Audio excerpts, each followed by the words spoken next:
దానికి మాకు వ్యత్యాసం ఏంటంటే జగన్మోహన్ రెడ్డి గారు సభకు వచ్చిన వాళ్ళు అక్కడ అటెండెంట్ వేయించుకుని వెంటనే వెనకదారి చూస్తారు.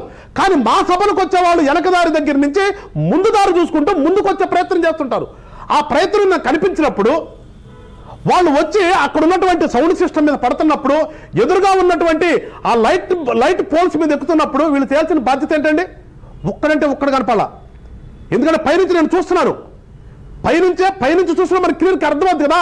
పైనుంచి నేను గమనిస్తూ ఉన్నాను.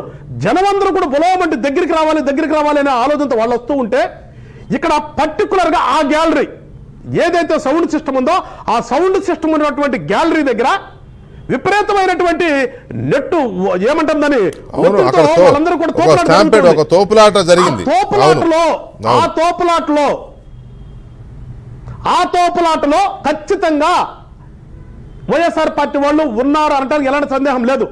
నేనైతే గమనిస్తున్నా కదా, కడమ బారికేడ్ల కంటే కూడా ఎస్పెషల్లీ ఆ ఒక్క బారికేడ్ దగ్గరే ఆ సౌండ్ సిస్టమ్ ఉన్న సాటే ఆ పోల్ ఎక్కడం కానీ ఆ సౌండ్ సిస్టమ్ మీద పదే మా వాలంటీర్లు ఎంత ప్రయత్నం చేసినా కానీ ఒక పెద్ద క్రౌడ్ అండి, అన్ని లక్షల మంది మా వాళ్ళు ఉన్నారు. మా వాళ్ళలో కలిసిపోయి వాళ్ళు ప్రొవోక్ చేస్తున్నట్టుగానే ఉంది అక్కడ. వాళ్ళు ఎందుకంటే వెనక నుంచి ఒక నెట్టాడు అనుకోండి, ముందు 10 మంది పెడతారు. ఖచ్చితంగా అక్కడైతే దాంట్లో నిన్న 100% వాళ్ళు ఉన్నమాట వాస్తవం. ఆ సిస్టమ్ మీద పడాలి, దాన్ని ఇరగొట్టాలి, కంప్లీట్ గా డిస్ట్రాయ్ చేయాలి. ఎందుకంటే వాళ్ళ ఆలోచన దుర్మార్గులు కదండి వాళ్ళ ఆలోచన ఖచ్చితంగా అదే ఆలోచన కాబట్టి వచ్చిన మాట వాస్తవం. కానీ అట్ ద సేమ్ టైం ఎదురుగా ఉన్నటువంటి పోలీసులు నేను చూస్తాను వెళ్తారని అప్పటికి 2-3 సార్లు చెప్పారు. చంద్రబాబు నాయుడు గారు కూడా చెప్పారు, మా నాయకుడు చెప్పాడు, పక్కన ఉన్నటువంటి పుల్లారావు గారు పాప రేపల్లి ఎమ్మె గారు పక్కకి వెళ్ళే వాళ్ళు ఉన్నటువంటి అనౌన్స్మెంట్ ఇచ్చారు కదా, పోలీసులు అక్కడికి వెళ్ళి కంట్రోల్ చేయాలని పురంధేశ్వర్ గారు లైవ్ దీంట్లోనే చెప్పారు, మైక్ లోనే. ఎలక్ట్రాన్ అసలు ఆ పోలీసులు వాళ్ళ పాత్ర ఏంటండి?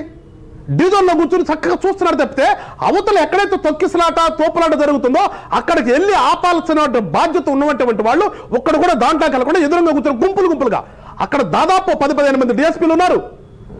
అసలు ఎందుకంటే పూర్తిగా వాళ్ళు ఏదో చేయాలనుకున్నారు. కానీ వాళ్ళకి తెలియదు ఏంటంటే ఇక్కడ జరుగుతున్న సభ ఒక కలయిక, 3 పార్టీల కలయిక. ఆ 3 పార్టీల కలయిక కూడా ఈ రాష్ట్రంలో జరుగుతున్నటువంటి దుర్మార్గాన్ని వ్యతిరేకించి వాళ్ళ పంపించి ఒక మంచి ఆలోచనతో ఒక మంచి ప్రభుత్వం ఏర్పాటు చేసి ప్రజల కోసం నిలబడదాం అనుకున్నాడు సభ. కాబట్టి ఆయన మాట్లాడతాడు ముఖ్యమంత్రి గారు దేవుడు ఆశీస్సులు అనేవి ఒక మంచి పనికుంటే తప్పితే ఎప్పుడు కూడా చెడు పనికుండవు.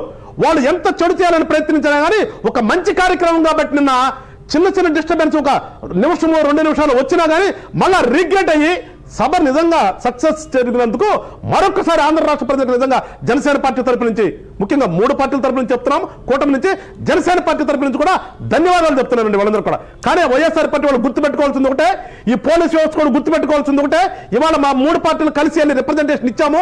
ఖచ్చితంగా ఎవరైతే మేము కోట్ చేసామో ఆ పోలీసుల మీద ఖచ్చితంగా చర్యలు తీసుకోవాల్సిందే, వాళ్ళని ఇక్కడి నుంచి తప్పించవలసిందే. ప్రజలు కూడా గమనించమని చెప్పి ప్రజలు కూడా అప్పీల్ చేస్తున్నాను నేను. చేయాలని చెప్పేసి ప్రయత్నిస్తున్నటువంటి ఈ ప్రభుత్వాన్ని మనకు అవసరమా? అవును, ఇక్కడ ఇప్పుడు మీరు 3 పార్టీల ప్రతినిధులుగా ఉన్న మీరు పోలీసులు లేకపోతే ప్రభుత్వము, అఫ్ కోర్స్ వైసీపీ అనేది రాజకీయ పార్టీ అధికారంలో ఉన్నారు కాబట్టి వాళ్ళు చాలా పథకం ప్రకారం చేసి ఉండొచ్చు, లేకపోతే కుట్ర ప్రకారం చేసి ఉండొచ్చు, వాటెవర్, అది ఒక పార్శ్వం. కానీ మొన్నటి నుంచి పోలీసులు గానీ అధికారులు గానీ ఎలక్షన్ కమిషన్ కిందకి వచ్చేసారు. చెప్పండి.